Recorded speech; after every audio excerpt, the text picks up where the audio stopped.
and you get real sick of the circle. You're like, please stop. Don't hide the amount of rent in a metaphor right now. What is we doing, right? And I love that about poetry. First I got your voicemail, then I got you. We can meet in person or maybe on Zoom. So tell me what's your genre, tell me what do you do? I'd like to know the things that specifically make you.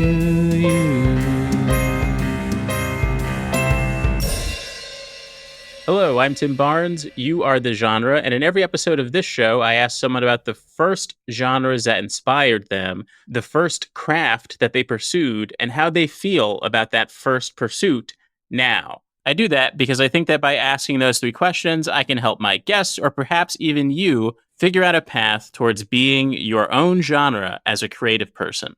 In fact, asking those three questions to myself helped me get out of the sunken place and start creating things using my genuine interests as a compass instead of some far-off algorithm.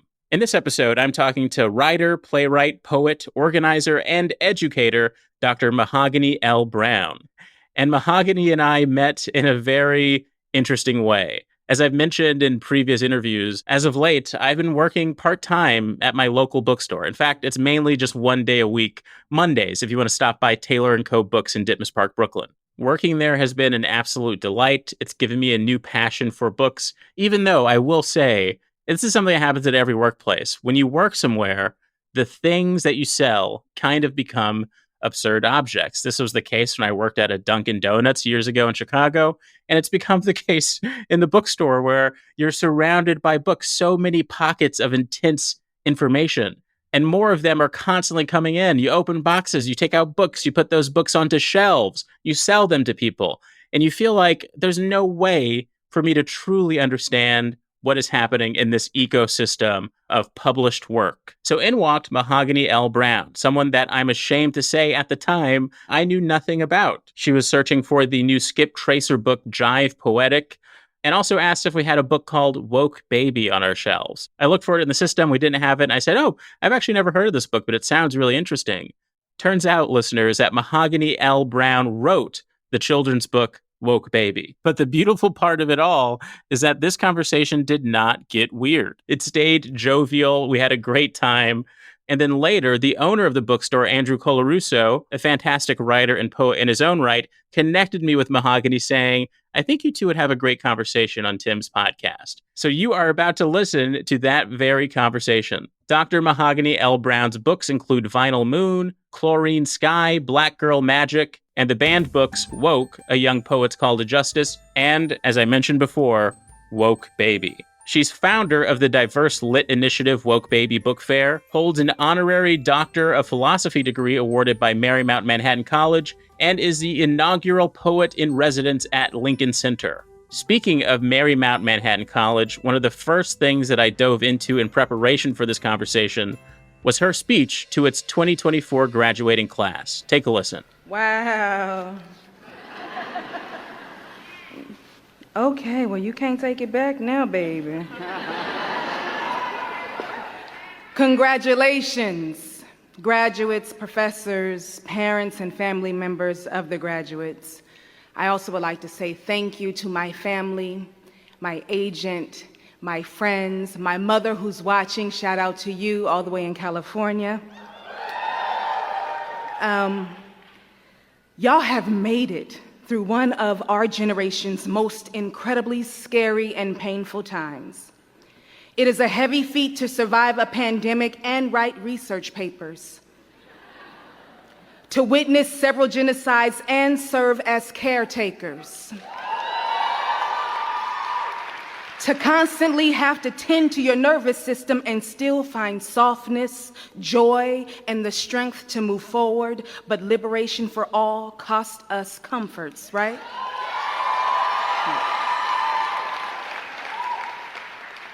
That's why a group of the graduates here today of this very institution are wearing red poppies to honor the Palestinian student martyrs. I see you.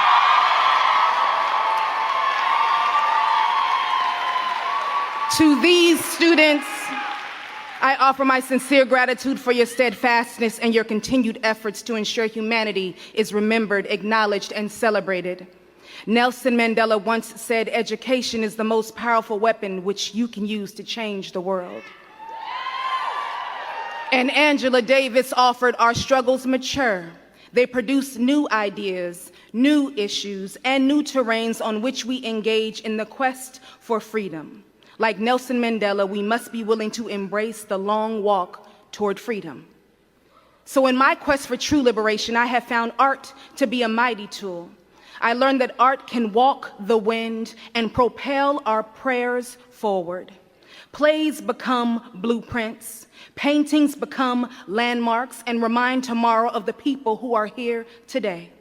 Sculptures become scripture, poems become hymnals, so how else can I delve into the profound power of art as a catalyst for social change, addressing pressing issues including food insecurity, racial discrimination, poverty, and homelessness, if not through a poem? So, dear future we, consider this an instruction manual on dignity, or better yet, consider this an agreement on integrity. Sure, it's easier to sit in the corner where grief is flung around like a blues riff and salt the earth with the lies of our country's smile. But as you step into the world, a graduate of Marymount Manhattan College, a keeper of this city's pulse, and an artist's way, remember this: you are a generous gift of breath and roots. You who answered the call of climate change. You who witnessed the plastic bags sprawling into the earth and cleared the indisposable from the riverbanks and roadside. You sun-kissed, you kind-hearted, you artists shine and call forward others to shine too. You teach us how to nurture Mother Nature in return. You teach us how to nurture our community. You reciprocal activists, the way you give and give more. You encampment and march maker. You share Shabbat. You share safe space. You trans right advocate. You voter suppression crusader. You food desert protester. You flyer patrol and petition signer. You are a land of thoughtfulness. You remind us to earn our time on this planet, because forever is not promised, but art is now, and love is now, and healing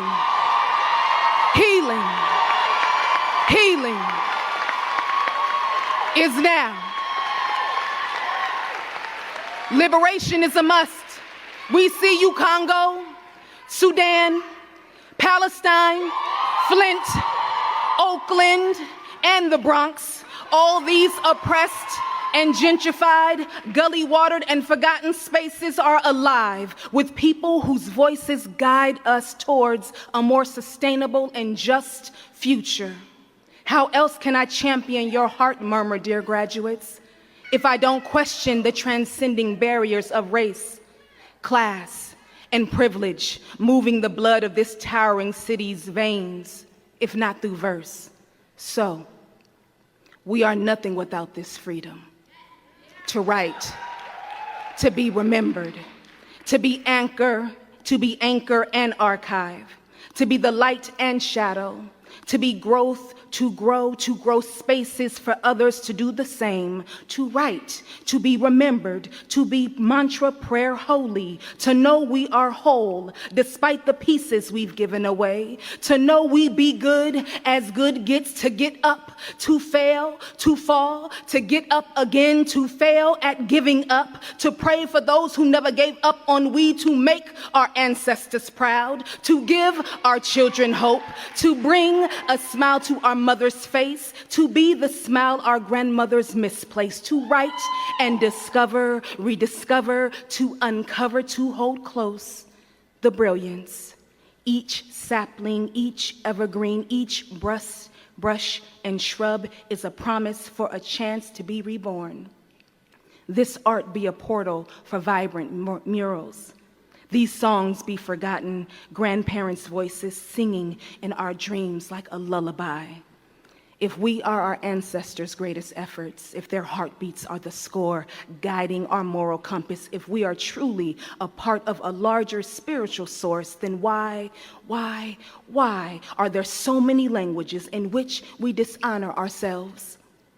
I implore you to speak love in your efforts. I ask you to song change in your movement. I pray you lean into the steps towards a forward-thinking community, and I demand your art resounds. I'm thankful to the administration and the student body for such an honor and privilege.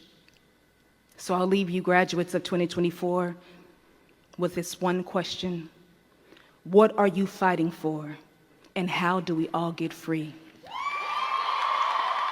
And after listening to that speech, I asked Mahogany what it's like to prepare for something like that. You obviously look at other speeches to see what don't I want to do. I really did that. I took it personal. I made that a part of all of this is triage work. How do I make sure I do not bore people? And I watched over a dozen in just, one setting. And then I went back to things that moved me, I really remember, this resonated with me. And then I studied the ones that moved me. Yeah. But what turned slightly different for me is I had to, while I'm writing the speech, I got a lot of text messages or DMs on my Instagram from students who were graduating. Oh, wow. And yeah, they basically gave me marching orders. This is what we're doing.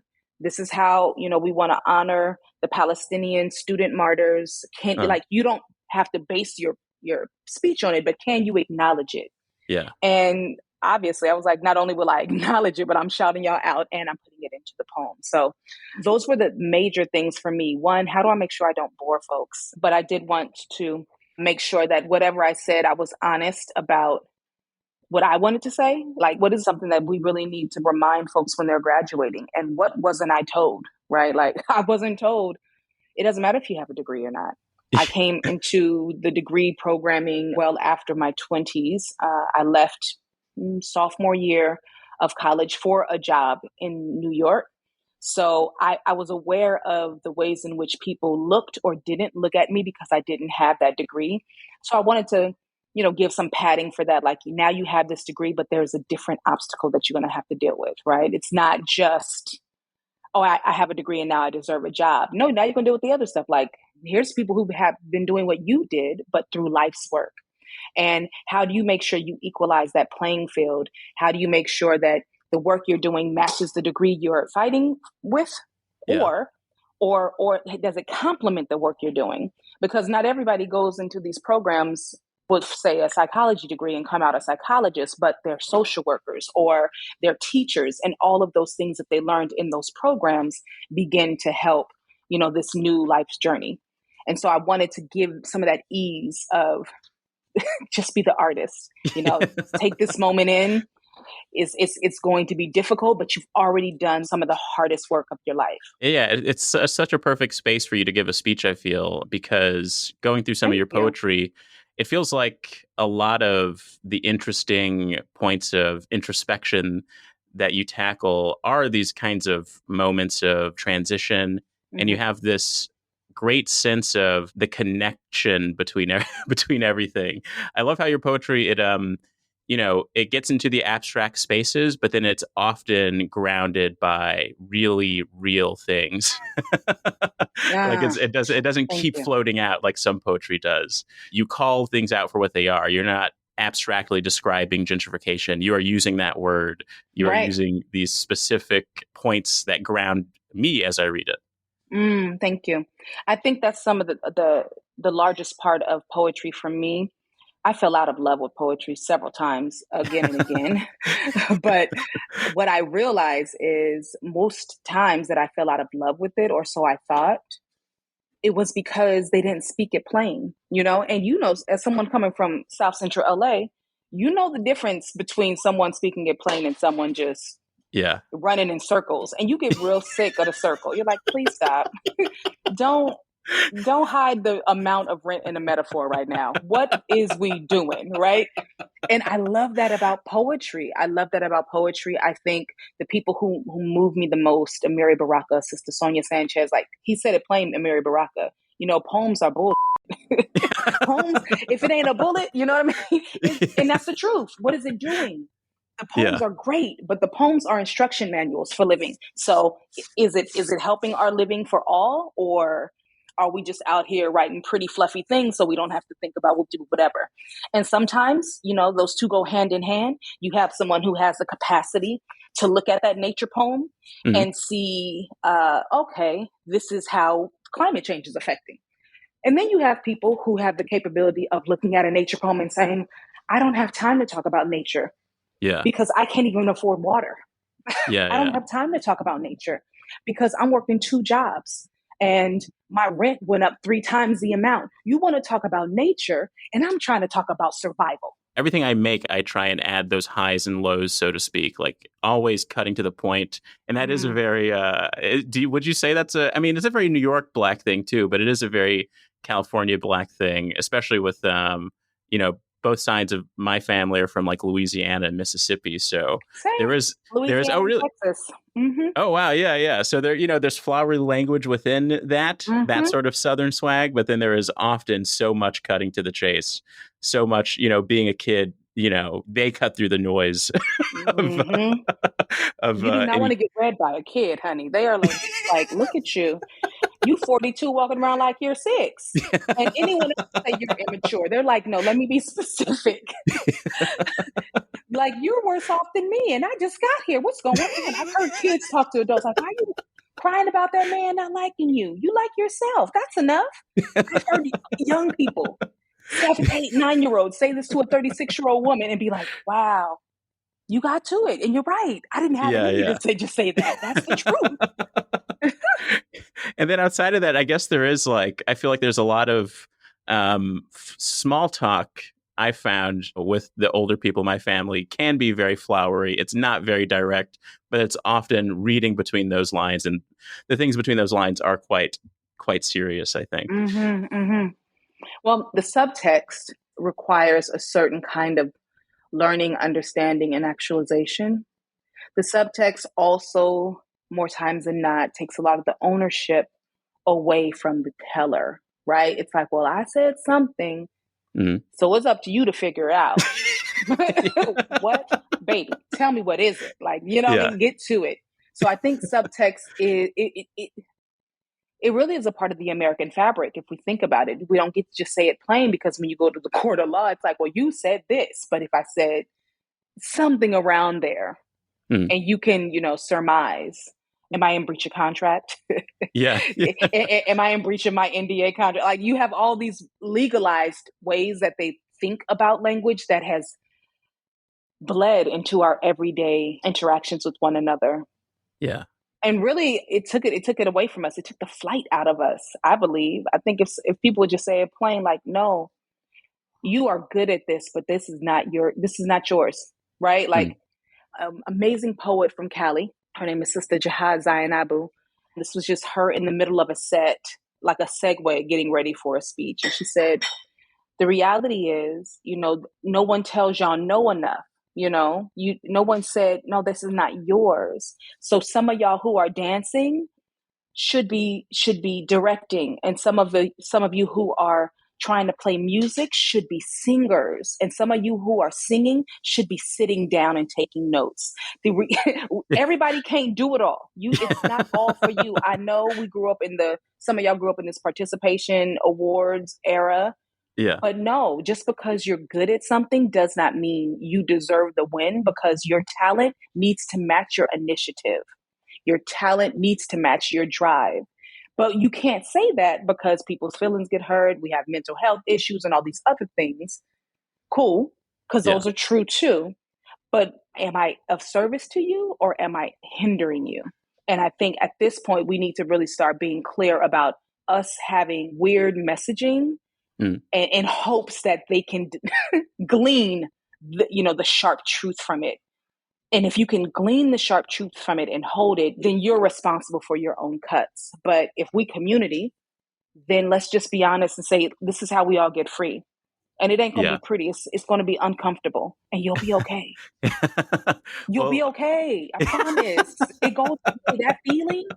That feeling uh, of inadequacy, it goes away because you finally find your purpose. When you yeah. find your purpose, nobody can move you off your rock. They can't take you off your stance. But if you're too busy trying to be a dancer who should be a director, you're never going to feel satiated. That is all very true. And a lot of that is why I created the show and named it You Are the Genre, because it's I a wrote mixture of. that. I wrote that today. Thank you so much. I put it in my little. I tweeted it. I Oh, don't tweet nice. no more. I'm on Threads, but I said You it. I'm the threaded it. genre. You got me ready. Mm-hmm. Oh, nice. Because it is a part of that. Like, it's so important to reach a point of specificity as a creative person. I feel like you have reached that level of specificity. I hope you feel that way. It seems that way. You are a poet in residence at the Lincoln Center. You're poet with Mm-hmm. a capital P. All right. But but on top of that, so you want to have that specificity. When I was growing up, it was this feeling of like, try and find that one thing, that one trade. But on top of that, everything is in a very matter of fact way becoming gigified. There is no Mm, single trade. So mm, I feel like the hope is to find that specificity, but also figure out how to dance with that, because you mm. cannot survive off of doing one thing. So finding the through lines of things that are you throughout those multitude of things. That's how I've felt of like, I'm a TV writer. Well, there's not as many TV jobs right now. So Mhm, I'm working at a bookstore, which I love doing. I'm recording a podcast right now. I love interviewing people. I used to be a mhm. podcast producer. And I think through all of that, there is that creativity of simply making something for me. But to figure out how you got to this place, the first question of this podcast is, what was the first genre that called out to you? And I'm curious about this, especially because you said how often you've fallen in and out of love with poetry. So Mhm, is mhm. poetry the first sort of genre that called out to you when you were a kid? No, not at all. It was stories. It was fiction. Fiction was my jam. Bluest Eye changed me forever. I sat in the Dr. Martin Luther King Jr. Library in a weird time of my life in Sacramento, California, and found stories that freed me because I could see me. So it was fiction. I wasn't introduced to poetry in that capacity. Like, I memorized poems for oratory competitions in third, fourth, and fifth grade, but writing my own poetry, I didn't feel called to do it really until I was assigned. And then when I was assigned it, I got extremely excited. And all it takes is, that one person when you're a kid to tell you, meh, and you're like, all right, I hate it then. So that happened. My AP Lit teacher, she said, this is unacceptable. We were remixing a classic. That's what it was, Uh, remixing a classic. And so my assigned classic title was Dante's Inferno. So how do I recreate that with language that exists right now? And I turned to NWA, straight out of oh, wow. Compton. Wow. Hello. All right. So I thought, okay, I didn't even know what a Shinto was at that point. I just knew she said remix, right? So I'm like, okay, I'm going to get these NWA lyrics, and then I'm going to, translate them through this Dante's Inferno scene. uh, I thought it was popping. I turned it in. She said, absolutely not. I'm not grading this, or wow. else, like, you will get an F. And What was behind that for her? I think it was just anti-black. Mm, I think it was what they considered to be traditional and respectable politics, mm. respectable language, and stories. And I just got through reading Sapphire's Push. What do you mean? What? Like, we're from Oakland, California. We're living in this new space in Sacramento because my mother was a survivor of domestic violence. So, like, we had to uproot an entire life for safety. And Mm, you're telling me I can't tell the truth? What? yeah. That's wild. So I said, no, thank you. I'm never doing this again. I was like, I'll do this right now. I'm going to do exactly what you said so I can get this grade, and then I'm done. And stories was like, that's where I'll stay. And I was at that point not even knowing that I was writing Sweet Valley High meets Sister Soldier. I was definitely in my bag, all right? Um, and sharing those poems or those stories with my aunt. And that was my gauge for success. Like, is she interested? We Oh, were, wow. Yeah. of similar age. And she had dropped out of high school, Uh, I believe, because she had a child young. She was married into the family, so she had a child young and was just like, that was my barometer for the truth. Like, all right, I have to turn this thing in. What do you think? And if I could pique her interest, I was on point. And if I bored her, then I'm not writing for the people. And that was me at 15, right? That was me at 16. Like, I knew then you always have to be in touch with the people. Otherwise, who you writing for? And I love people who say, I'm writing for me through my journal. And that's a vibe. Go off. But I don't.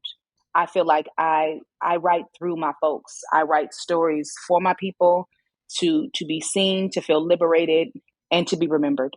do you feel those points at which you could lose access to this at this level that you're at now of I don't know if reverence is the right word, where you are heralded to a certain extent where there could be that cutoff of access to real authentic reactions to your work. Do you have fear around that, or have you seen the door that's like, please open this, calling you? Yeah, I guess you're right. I do a lot of campaigns and things like that. So you can get caught up in they think this is great. Like I did a poem for this, what is it? It was like a celebration, a commemoration of the Harlem Renaissance, but it was for a big five company, a Forbes, whatever company. And they were like, first edit, this is great. And I was like, this is not great. but if I didn't have that community already in me, I would have been like, oh, I'm killing it. And I was like, no, this is not great. This is not. Like, I'm clear you are ready to go, but I need to go through another draft with my folks, right? So I put those, small moments of recovery into my workshop, into my writing. I build it in so that I don't fall into the hype of this is great because it's sellable. I do know that as a poet who was speaking from the stage first, performance poetry, assemblies for young people, that's a great marker. Like if you're doing your job, that's where you go, because they don't have any to give. Okay, they don't care. They actually want to make you feel bad, especially the kids. All right, let's talk about that. Them babies was like, if I don't like it, if it don't make me like want to, knee jerk reaction clap for you or yell or support you, then I'm not going to do it. I'm gonna fall more in line with making fun of you and heckling you. So if you can reach them, then you got gold. And so I keep that in mind. As much as I love this new opportunity that I have to build poetry that lives beyond this one space and time, I keep close to me those small communal spaces that taught me how to sharpen the tool. So to backtrack to that moment with that teacher when you did that NWA Dante's Inferno piece, that made you stop focusing on poetry and focus more on stories. Stories in journalism. I wasn't publishing stories, but I did want to I was in the newspaper for high school, and you remember that game Life? Yeah. Yeah. Okay, so boom, I was playing Life, and I'm looking up all the cards, like what's gonna make me money, and then that's what I decide I want to be when I grow up. And that started in third, fourth, fifth grade. I was playing that game. Yeah. Fourth grade is when I wrote my first story. I made the book and everything with like cardboard wallpaper. Nice. Like stick-on wallpaper. It was sweet. It was very sweet. Shout out to Mrs. Meeks, my fourth grade teacher, for that assignment. Now, what I've learned in that game of life is that novelists at that point in time were considered, some of the most impoverished, careers. So I said, I really love it though. So, okay, I'm going to write on the weekends. And on the weekday, I will be a doctor. And I saw that, all right, boom, you could be a doctor. I like helping people, and they get a lot of money. And then I saw blood in fifth grade, and I said, I'm gonna have to write more. That's exactly. My mom has that same story. She was almost a nurse, and then the blood that stopped her. Yeah. That was it. Yo, you learn who you are. You hear me? And it was my own blood, no less. I cut my arm and I could see the fat. It was wild. It was wild. I cut my arm on this bed frame and I could see the blood moving through like the fat. And I said, oh, no, no, no. I like almost passed out twice. I can't do this. I was like, wow, this is terrible. No. All right, I had to write more books. So that's how the writing became my everything, my nucleus. I didn't realize poetry then, obviously, but journalism was a part of, the writing club. You want to write for the newspaper. You want to write for the yearbook. So doing those kind of interviews and things, Oprah Winfrey was on the come up. I had a North Star. Toni Morrison was too far away, though the books made me feel very close to myself. I just didn't see myself being able to commit to, 60,000 words at that point. But those articles, those were easy enough to invest in at that young of an age. So it was journalism that had me first. Don't scroll away. You Are the Genre will be right back after the break. You Are the Genre is an independently produced podcast, which means that I book, record, and edit these on my own, all for the love of great conversation and the enjoyment of bringing those conversations to you. If you'd like to support it in any way, you can do a few things. You can just give it a nice rating or review wherever you're listening to it. That goes a long way, especially if you're doing it in Spotify or Apple Podcasts. It just helps boost awareness of the show, and that would be really cool. You can also subscribe to the newsletter associated to the podcast. You can find a link to it in your show notes or at youarethegenre.com. You can just sign up for the free subscription, which gives you updates on the latest publicly available episodes, or you can upgrade to paid, which gives you advanced episodes and so much more. As you know, I typically use this break in the middle of the podcast to promote something that I've simply been enjoying. No one asks me to do this. And one of these things is a show on Peacock that's called Wolf Like Me. Sometimes your significant other convinces you to watch a show that you fall in love with against all odds. Not only that, but Wolf Like Me has officially made me a Josh Gad fan, aka a Gaddie. The series is a beautiful mix of genres that doesn't rely too heavily on any of their tropes. I think you should just try and press play on the first episode and go along for the ride, because it's not going to take you in any direction that you expect. And since we're talking so much in this episode about books and writing, I should remind you that I'm hosting an event at the Queens Public Library this Wednesday, August 14th, called the Banned Books Comedy Show. It's a variety show extravaganza hosted by me, TV writer Tim Barnes of The Tonight Show and Comedy Central, and it's a presentation that will mix late night and stand-up comedy with music in celebration of the First Amendment, intellectual freedom, and the right and pleasure to read. So if you're in New York, meet me at the Queens Public Library at 6 p.m. August 14th. There will be performances by comedians Millie Tamarez, Mia Jackson, and the renowned drummer Amari Acosta, also known as King Clave. So that's it. Watch the show Wolf Like Me, go to a comedy show at the Queens Public Library, and maybe, just maybe, subscribe to my newsletter. If you want to do that, get all of the information you need at youarethegenre.com. Now, back to the episode. Where were we? I went throughout my high school career writing for newspapers. And then when I graduated, I applied for colleges, community college first, and then was transferring to SFSU.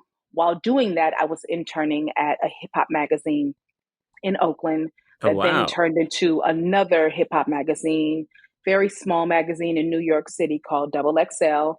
And the misogyny in hip hop is already at an all-time high. Yeah. But the misogyny in Oakland, baby, when I tell you.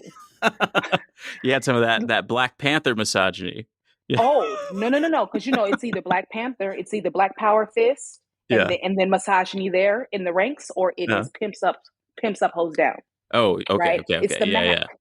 Yeah. So I had no way to turn. It was, or you go work for the government. Those are your three options. The Mac, fight the power and be put on the back line as you're helping others actually fight, or, So I had those three options, and it was like, there's no way for me to win. I don't see it. So that's why I think I focused so much on just writing for whomever I could. And XXL offered me a summer internship that changed the course of my life. That's amazing. Yeah, I'm imagining, the dreams of living single life, It wasn't that cute. Yeah. I'm telling you. No. But what you're describing, like how you found this sort of second home in the library, reading these books, and writing these stories. Writing is a very solitary, introspective thing. So it feels like a big leap for you to go from doing that, writing something, getting feedback from your aunt, to speaking on stages. Was there fear behind that, or have you always been equally good at both? Yeah, so I think I grew up in the age of the talent show kid. When your Yeah. family had the barbecue, what you gonna do? Go get your go get your outfits together, figure out what you're going to. So like we were already performance kids. Uh, So we were already performance ready kids. It was the oratory competition that prepared me for, oh, this is how you stand even when you're scared. Okay, memorize this so you don't, your hand doesn't tremble holding paper. yeah. Being in the choir, I was in several choirs, including the choir at church. uh, I was in the choir at my high school. We went on to regional competitions. So wow. I was Yeah. I was a stage ready kid for sure. Like that allowed me to see me on that stage. But I think who I am now, the reason why it translates, maybe it translates as naturally as it does, is because I'm willing to be scared or nervous and frank on stage. I'm really like, hey, y'all is not clapping. What is that about? That's weird. Like, I'm not, I'm breaking the fourth wall. I'm talking to you. You hear me? Did you hear that phone? That was crazy, right? Like, oh, I saw Yeah. you. You just updated your Facebook status, didn't you? So I make it a conversation. And once you do that, it's less about you performing on stage and you just being, you allowing the community or the audience to feel like they are in the living room. Yeah. No matter how big that stage is. Now, me at Lincoln Center, same thing. This is our time together. I know it's thousands of us, but we're going to do a meditation. Are you ready? I know you're not ready. Get ready. Okay, put both feet down. Nah, If you can hear me, clap once. Like I'm just, it's Yeah. like, Yeah. no, we're all together. I become auntie and I'm just leading this moment. Uh-huh. And if I was one of those persons who waited for a cheer or clapping, then it's a different, I'm no longer in charge of harnessing the energy. I'm being picked up by the energy and I choose to harness. There's a strong point of connection between that and comedy. And I remember when I started doing comedy in Chicago, and I You're a dabbled in the. comedian? I'm a comedian, yeah, but now I focus on writing more. It's too much to keep up as a as a comic, I feel like. But so when I was starting out in Chicago, I also dabbled a bit in the storytelling scene, and it was a time in my life where I was like, I have no stories. I was very aware of the fact that part of the reason I'm doing comedy is because I'm inventing a persona. not Yes, because I yes, have a yes. not because I have a story to tell. I really was Why don't you think you have stories? I really was a very sheltered kid. Okay. I grew up in '89, and it was the height of Oh, the crack oh, yes, it epidemic, was. and Oh, yeah, yes. and We I had to spent keep you safe. yeah, it had to keep me safe. Wasn't allowed to, if Mm-hmm. I went outside, I wasn't allowed to go around the block or had to go to a Mm-hmm. specific place. Mm-hmm. I spent a lot of time in my imagination. And so I felt like I really didn't have any concrete stories to tell. So it was Mm. interesting to be in those circles, and like truly the only story I had to tell was just like this one traumatic thing that happened when I got stabbed in Santa Barbara. That was it. So I was always trying to What? mine that. And it really was this moment of transition for me, but it still felt very like abstract. Even when I tell that story now, there's not really anything tangible about it. I think I handled it in a very Mm. poetic way, maybe. Mm-hmm. But Mm-hmm.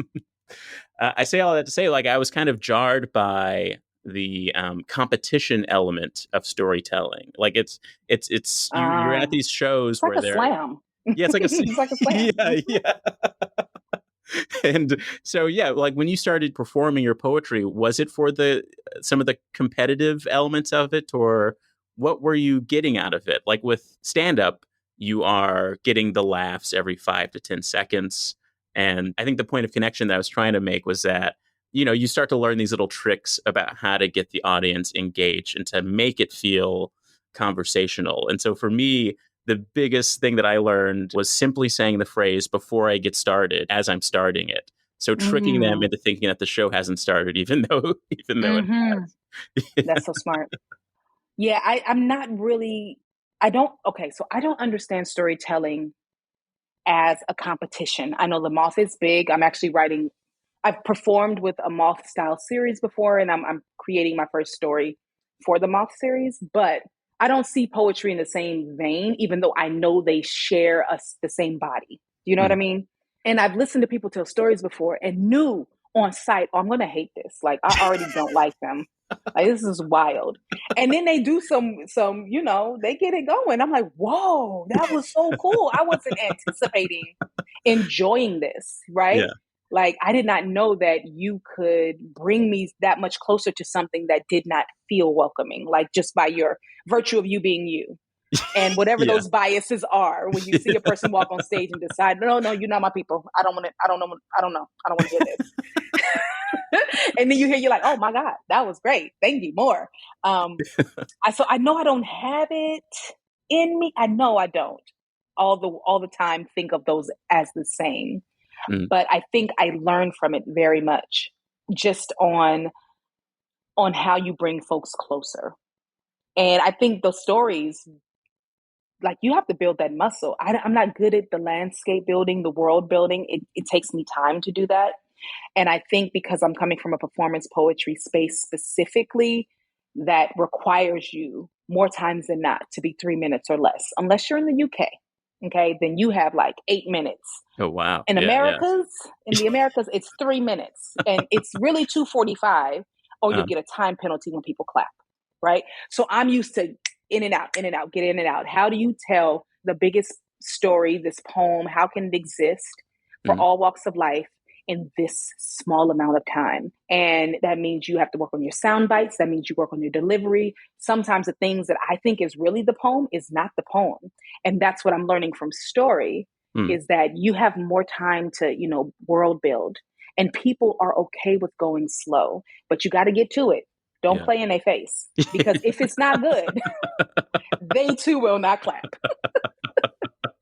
You will not be invited back. What brought you to the performance scene of poetry? I came to the Nuyorican. Well, no, I guess it would happen in 1998. I was with a poetry troupe, a Black erotica poetry troupe in Oakland. And I loved it, but I was there by virtue of joking. I was making jokes. Okay. So you got the thread of comedy as well. Yeah. Absolutely. I think I'm really funny, but if you ask me to be funny, I'm not funny. I'm a little more dangerous.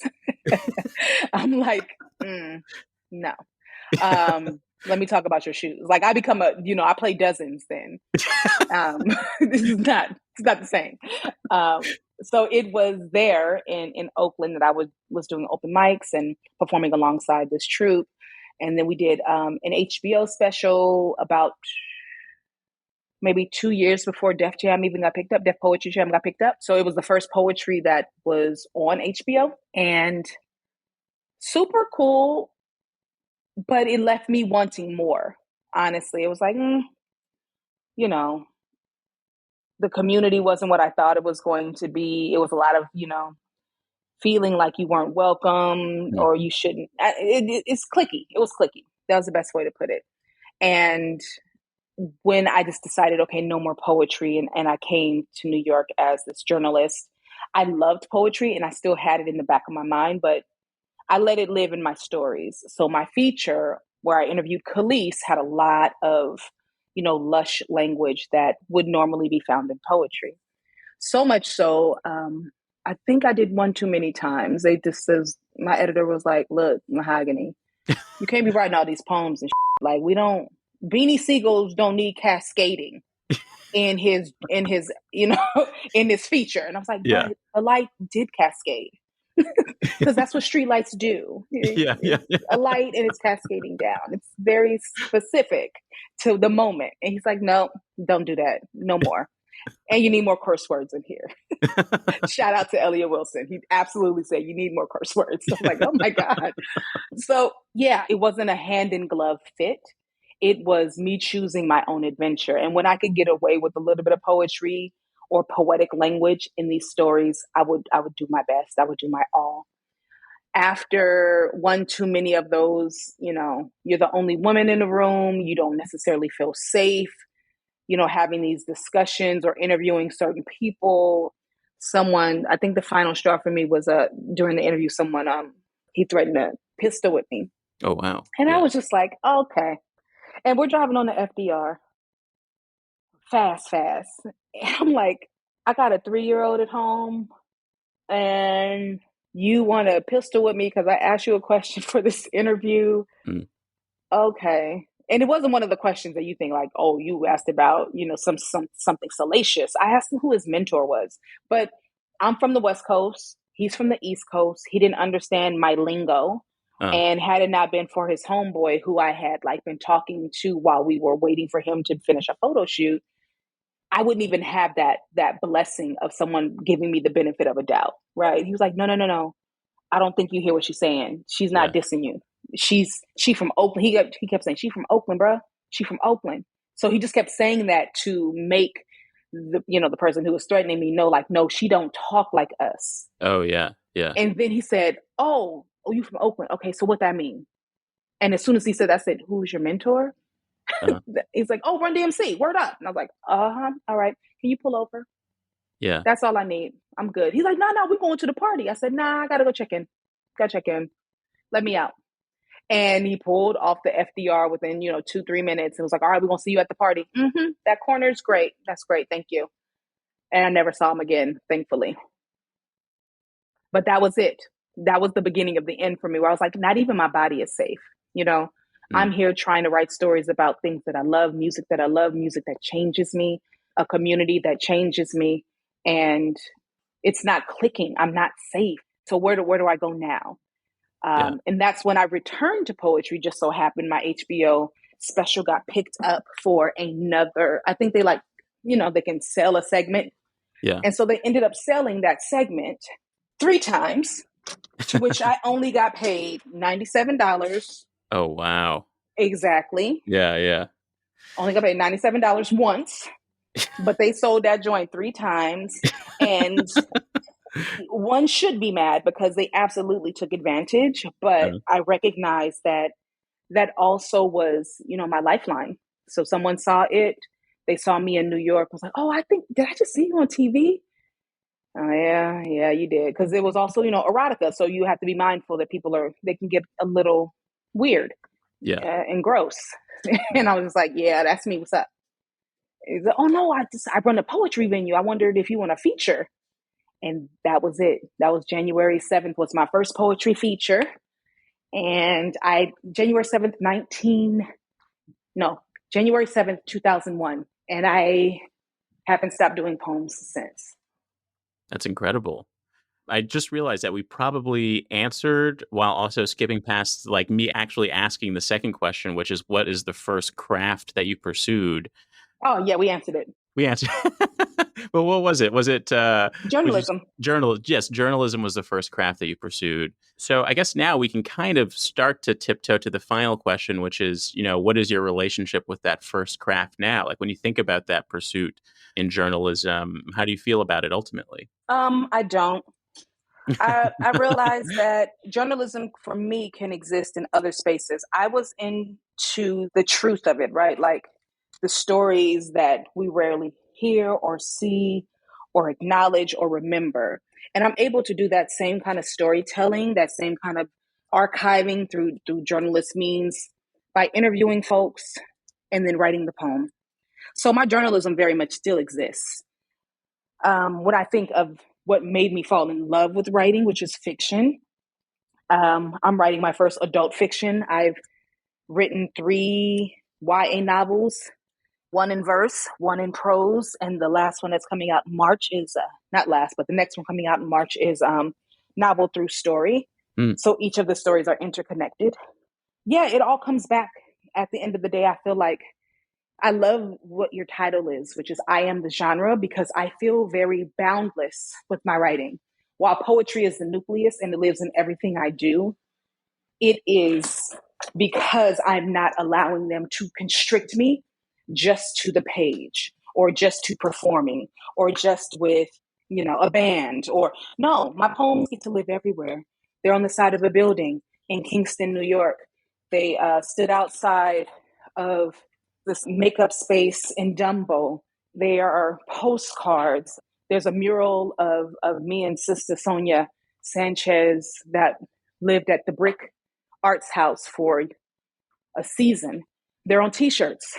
They're now being studied and used as oratory competitions for millions, right? So I'm Yeah. like, poetry can be everywhere. It's up to me to not allow folks to tell me how it's going to be.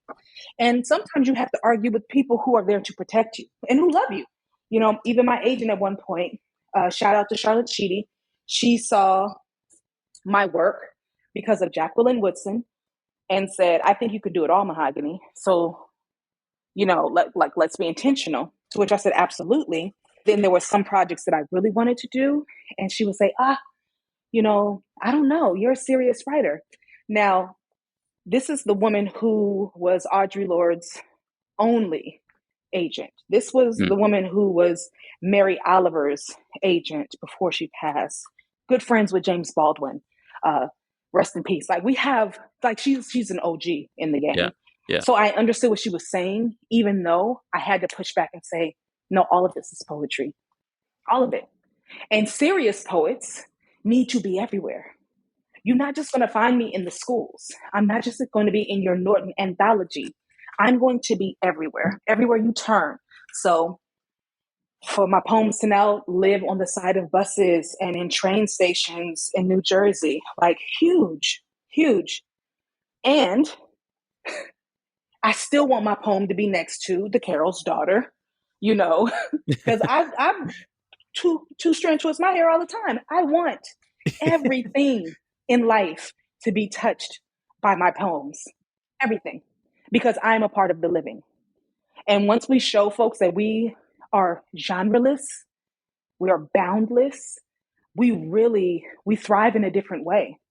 And Yeah. it's no longer about who accepts this as poetry, but who will grow because they were open-minded enough to see. What you're just saying, it's making me think about that recent documentary about Nikki Giovanni. I think it's called Going to Mars. And I didn't realize until watching that Yes. how obsessed she is about space travel. And I love She that so is. much because you know, in the context of her work, you always, you know, I always think, okay, you know, civil rights movement. I think about that famous conversation between her and James Baldwin. And Yes. and to know that she, you know, she's basically a sci-fi author in a way as well.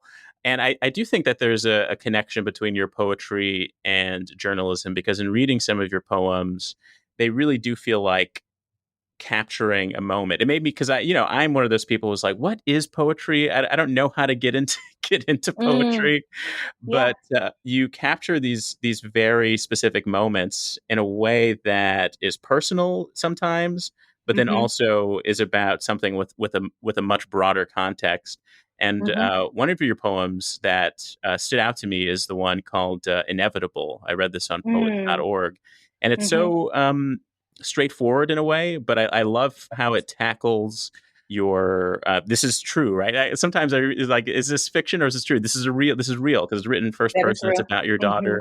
Um, it's about taboos, about not wanting to go to a certain place with your thought process. It's about accepting it's a point of transition, which I feel like a lot of your work focuses on in a way.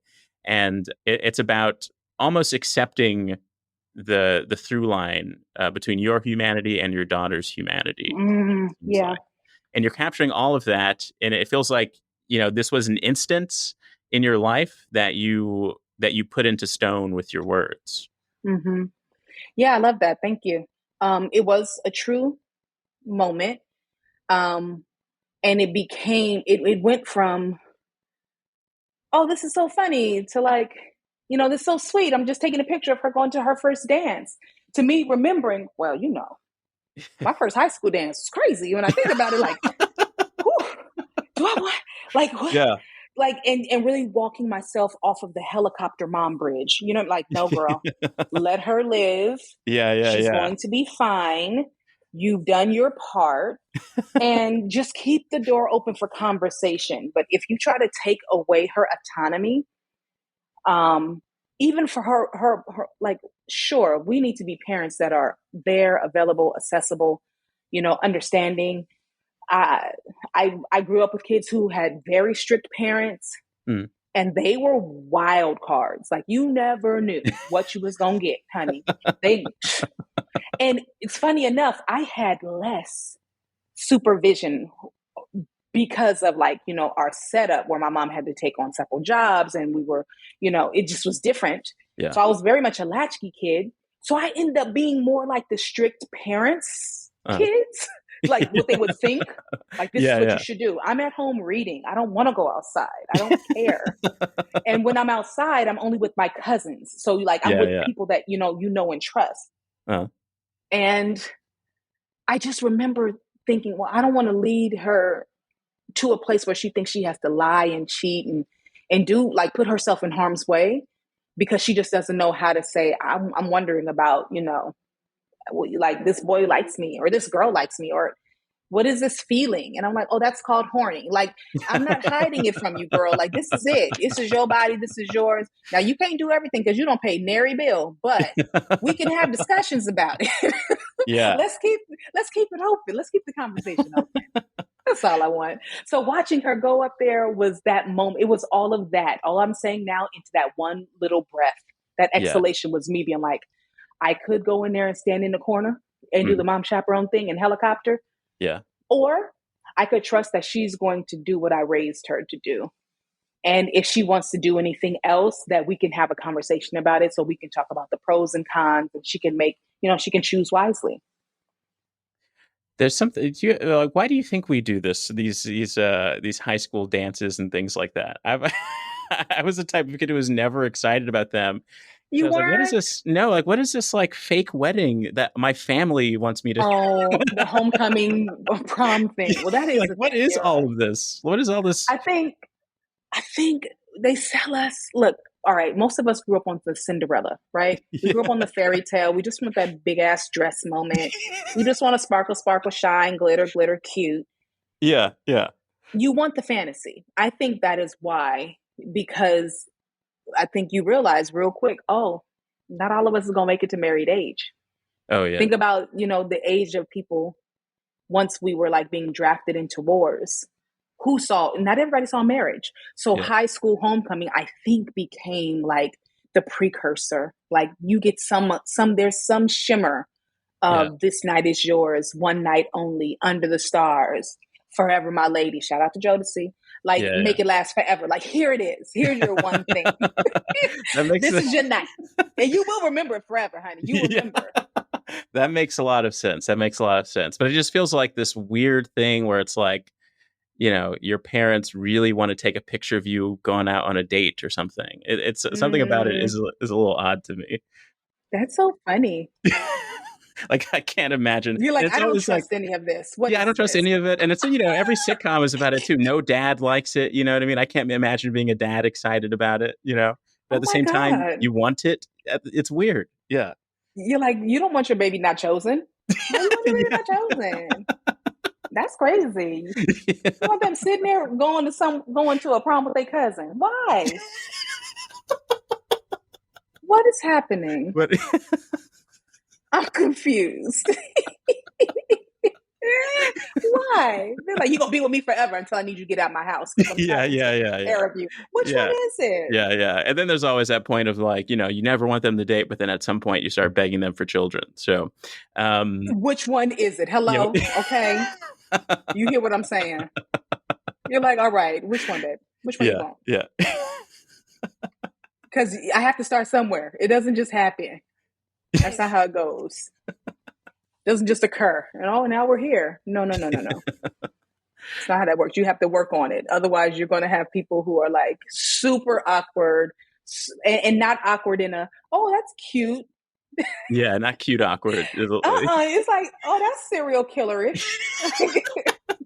Wow. Have you seen anything? Oh. Okay. Well, I feel like, you know, we've talked throughout this about the fact that you are a poet in residence. Mm-hmm. You know, how did you feel when you got that opportunity and that honor? It felt surreal, quite honestly. It was like, wow. One, I thought it was, are you sure? Like, have you heard my work? It was my first question. Do you know what I say? You know what like, you're not going to censor me is my biggest concern.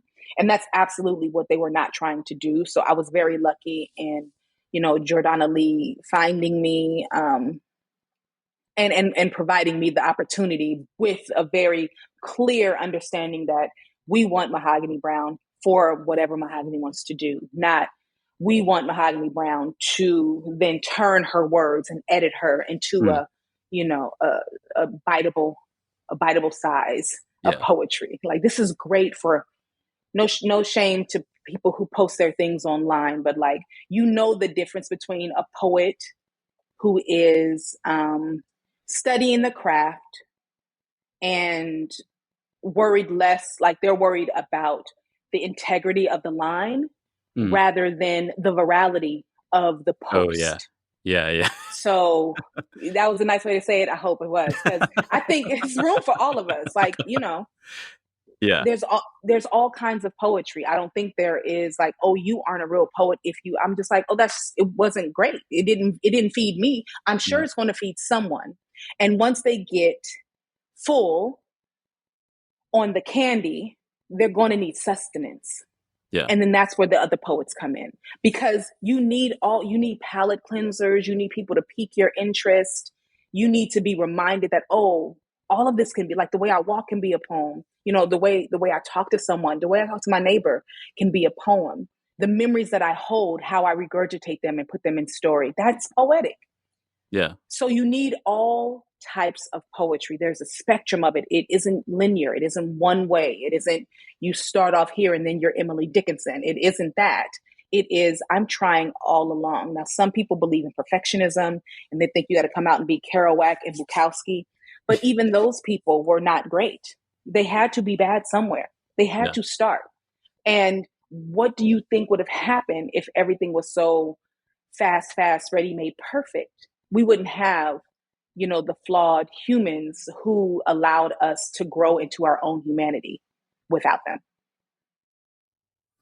I feel like you you summed up this podcast in a great way. There's no better way to end this than on that. But I'm so glad that we had that. You walked into the bookstore that day, and I really enjoyed this conversation. You were a delight. You looked so unassuming. It was great. You were just so happy. You're like, yeah, I don't have that book. Never heard of it. And I was like, cool. I'm not going to tell you I wrote it. I'll wait for that one. Well, that's the thing, something about being in a bookstore, that often is like they do kind of become these. There's so many come in. There's so many to keep track of. And they kind of become these absurd objects at some point and that everyone walks in with this like personal story behind why they're looking for a book. And it's really interesting. I'm never going to, forget the experience of working there, because it's it always reminds me of like people take a deep breath of, like it's fresh air when they walk in, because there's so much possibility. Yeah. Mm-hmm. I love that. I want to work at a bookstore now. Let me know if you need me to cover your hours. I will. Big thanks to Dr. Mahogany L. Browne for joining me on the show. For more information about Mahogany, go to mobrowne.com. That's Brown with an E at the end. Freddie Nunez created and sings the You Are the Genre theme song, and Adam Smith produced it.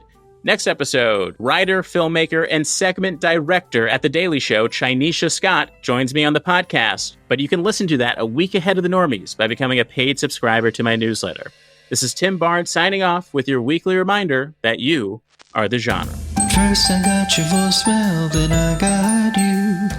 We can meet in person or maybe on Zoom. So tell me what's your genre, tell me what do you do? I'd like to know the things that specifically make